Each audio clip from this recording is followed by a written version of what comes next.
वायफळे येथील रोहित फाळके खून प्रकरण, मुख्य संशयित आरोपी विशाल फाळके जेरबंद। एलसीबीची पुणे इथं कारवाई, 24 तासाच्या आत आवळल्या मुसक्या।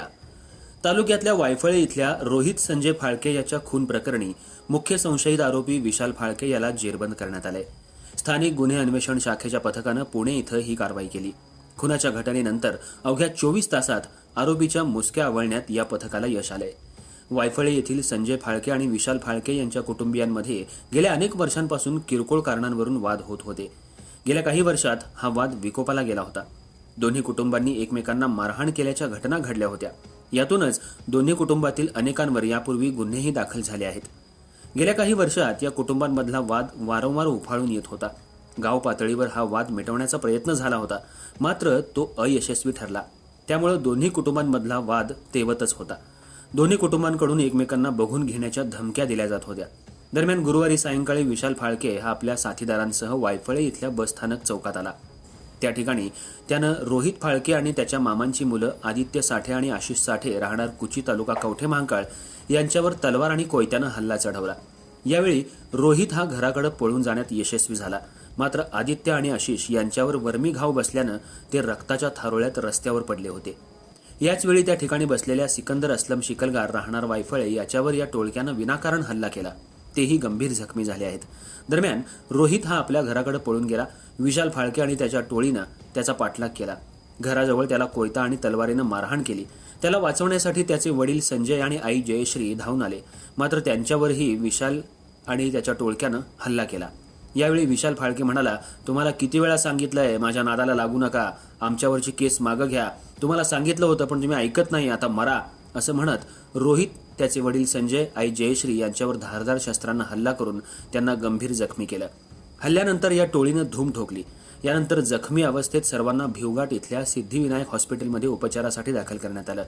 उपचारादरम्यान रोहित फाळके याचा मृत्यू झाला, तर जयश्री फाळके यांची प्रकृती अत्यवस्थ असल्यानं त्यांना मिरज इथल्या शासकीय रुग्णालयात पुढील उपचारासाठी हलवण्यात आले।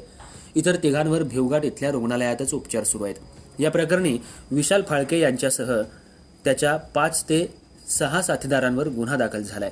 घटनेची माहिती मिळताच पोलीस अधीक्षक संदीप घोगे, अप्पर पोलीस अधीक्षक रितू खोकर, तासगावचे पोलीस उपअधीक्षक सचिन थोरबोले, पोलीस निरीक्षक सोमनाथ वाघ, स्थानिक गुन्हे अन्वेषण शाखेचे पोलीस निरीक्षक सतीश शिंदे यांनी घटनास्थळी भेट दिली, जखमींची विचारपूसही केली। त्यानंतर हल्लेखोरांच्या शोधासाठी विविध पथकं रवाना करण्यात आली। ठिकठिकाणी युद्ध पातळीवर विशाल फाळके आणि त्याच्या टोळीचा शोध सुरू झाला। अखेर अवघ्या 24 तासाच्या आत पुणे इथल्या भारती विद्यापीठ परिसरात विशाल फाळके याच्या मुसक्या आवळण्यात यश आलं। तो त्या ठिकाणी एक जणाकडे येणार असल्याची माहिती स्थानिक गुन्हे अन्वेषण शाखेच्या पथकाला मिळाली होती। या माहितीच्या आधारे त्याला जेरबंद करण्यात आलं। विशाल फाळके हा सराईत गुन्हेगार आहे। त्याच्यावर तासगाव पोलीस ठाणे, भारती विद्यापीठ पोलीस ठाणे पुणे शहर, वारजे माळवाडी पोलीस ठाणे पुणे शहर, बिव्वेवाडी पोलीस ठाणे पुणे शहर, शिवाजीनगर पोलीस ठाणे या ठिकाणी गंभीर स्वरूपाचे गुन्हे दाखल आहेत। तो मोक्कामधील आरोपी आहे, त्यामुळे त्याच्यासह टोळीला जेरबंद करण्यासाठी पोलिसांनी फिल्डिंग लावली होती। अखेर त्याला ताब्यात घेण्यात एलसीबीच्या पथकाला यश आलंय।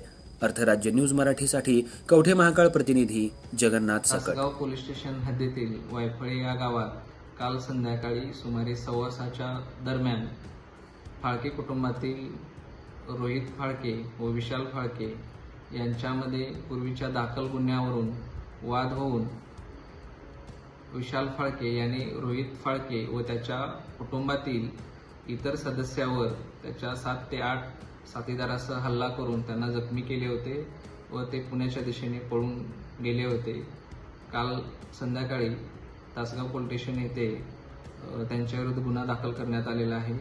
माननीय SP सर व ॲडिशनल मॅडम यांच्या मार्गदर्शनाखाली तासगाव पोलीस स्टेशन व स्थानिक गुन्हे अन्वेषण शाखा यांची विविध पथके तयार करून वायफळे परिसर व पुण्याच्या ठिकाणी तपास करून आज संध्याकाळी सुमारे 5:30च्या दरम्यान विशाल फाळके या मुख्य आरोपीला ताब्यात घेण्यात आलेले आहे व इतरही त्याच्या साथीदाराचा शोध सुरू आहे।